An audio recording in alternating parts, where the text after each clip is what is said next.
Pernah nggak kamu merasa hidupmu kayak sudah diatur sistem-sistem yang nggak pernah kamu pilih? Harga naik, cicilan mengejar, kerjaan menekan, tabungan makin tipis. Padahal kamu cuma ingin hidup tenang.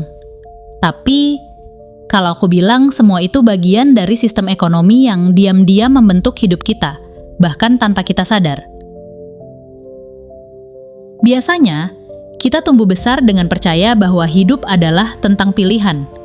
Pilih sekolah, pilih kerja, pilih tempat tinggal, pilih cara hidup. Kita pikir semua keputusan itu datang dari kita.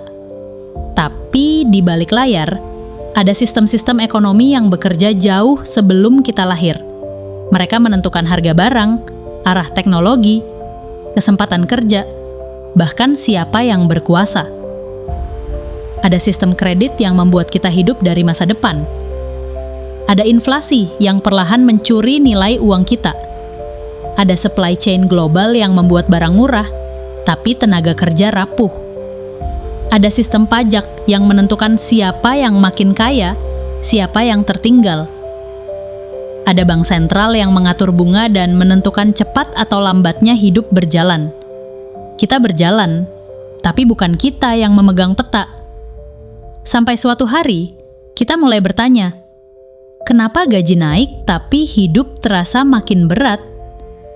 Kenapa barang murah, tapi industri lokal roboh? Kenapa kerja keras tidak selalu membuat orang maju?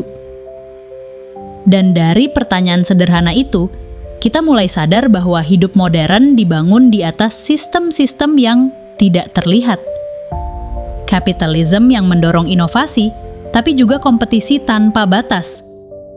Kredit sistem yang memungkinkan rumah, mobil, bisnis, tapi juga mengikat kita ke cicilan panjang. Inflation machine yang mendorong harga naik sedikit demi sedikit. Global supply chain yang membuat dunia saling bergantung. Shadow banking yang menggerakkan triliunan dolar di luar radar publik. Data ekonomi yang mengubah kita menjadi komoditas. Begitu kita melihat, kita tidak bisa kembali, sehingga kita harus belajar sesuatu. Kalau kita tidak memahami sistem-sistem ini, kita bukan bagian dari permainan. Kita adalah objek permainan. Lalu kita mulai menggali lebih dalam. Kita memahami bagaimana kredit membuat ekonomi tumbuh, tapi juga membuat kita hidup di masa depan yang belum kita miliki. Kita memahami bagaimana inflasi adalah target kebijakan, bukan kecelakaan. Kita memahami bagaimana pajak membentuk kelas sosial. Kita memahami bagaimana perusahaan global mengatur rantai produksi sehingga harga bisa ditekan, tapi dengan risiko rapuhnya ekonomi lokal. Kita memahami bagaimana pasar keuangan memberi akses modal, tapi juga memindahkan risiko ke orang biasa.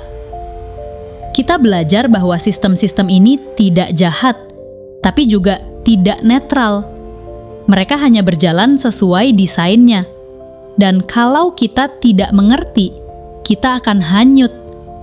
Dan karena itu, kita mulai hidup dengan cara yang berbeda. Kita tidak lagi takut bertanya, siapa yang paling diuntungkan? Kita mulai membaca tanda-tanda. Kapan bunga naik, kapan harga mulai longgar, kapan utang pemerintah jadi masalah, kapan teknologi menggeser industri lama, kapan pasar berubah semakin cepat dari gaji kita. Kita belajar memposisikan diri, belajar mengambil keputusan, bukan terbawa keputusan. Pada akhirnya, memahami sistem bukan untuk membenci dunia, tapi untuk bernavigasi di dalamnya. Karena hidup ini seperti arus besar. Bukan kita yang menentukan kemana air mengalir, tapi kita bisa memilih bagaimana kita berenang. Dan ketika kita memahami sistem-sistem ekonomi yang diam-diam membentuk hidup kita akhirnya punya satu hal yang sebelumnya tidak kita sadari: kendali.